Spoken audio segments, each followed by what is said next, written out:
The girl are born in the month of May, mostly 11th of May. Today is 11th of May. You are plus one today, Rukayat Abike. Happy birthday to you. Adeola Abike ò gbéra ńlẹ̀ òdìdí ọlọ́jọ́ ìbí òní.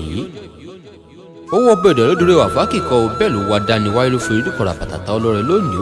ó wà ní fọdún léyìí ṣàṣemọ̀ lágbá Olódùmarè. Ọláyínká ló ké sí mi lónìí ó pín ẹ̀kọ́ gbòógì bẹgbẹ̀rún ìyọ̀tẹ́lẹ́ọdún sí lónìí. Adeola Abike ó ń pè mọ́ kí ọ ní gbèjègbèjọ pé àṣọdúnmọ́dún báyìí ní ìṣàwọ̀ àṣọdúnmọ́dún o àṣòròmọ́rò báyìí ní ìṣàwọ̀ àṣòròmọ́rò ó ti ṣọdún eléyìí ó wà tún ṣe mí lókè pé Rukayat Adeola Abike o Ìbàdàn ní ilé o mi bí Ìbàdàn náà bàbá tó bí ọlọ́mọ ilẹ̀ ọmọ Ìbàdàn nílò Olúyọ̀lé ọmọ àjẹrò sùn ẹ̀yin ló máa jẹ̀gbíjẹ̀ kára fi kára fọ́ọ̀rì mu ọmọ agbọ́sámọ́sá agbọ́yàmọ̀yà Ìbàdàn mọ́jàmọ́jà lè fogun kára wájú lọ́yọ́ lọ́jọ́ sí o ibẹ̀ nílùú Àjàyí ìlú Òjò ìlú Ìbíkúnlẹ̀ Ológbòdò kẹ̀ríkẹ̀ lójú ẹ̀yin ló mọ̀ wọ́ ṣòkòtò kẹ̀mbẹ̀rẹ̀ bí ìjà Ìbàdàn kúrú Ìbàdàn bẹ̀rẹ̀ kó tó wọ̀ ọ́ ẹlẹ́yẹlé lomi tẹ́rù tọmọ pọ̀ mọ́ àṣejẹ́ lómi àbúwẹ̀ nílùú Ìbàdàn kì í bá níṣọ̀ àìrọ̀ lọ sójú ogun ìjà gbòòrò báyìí níjà Ìbàdàn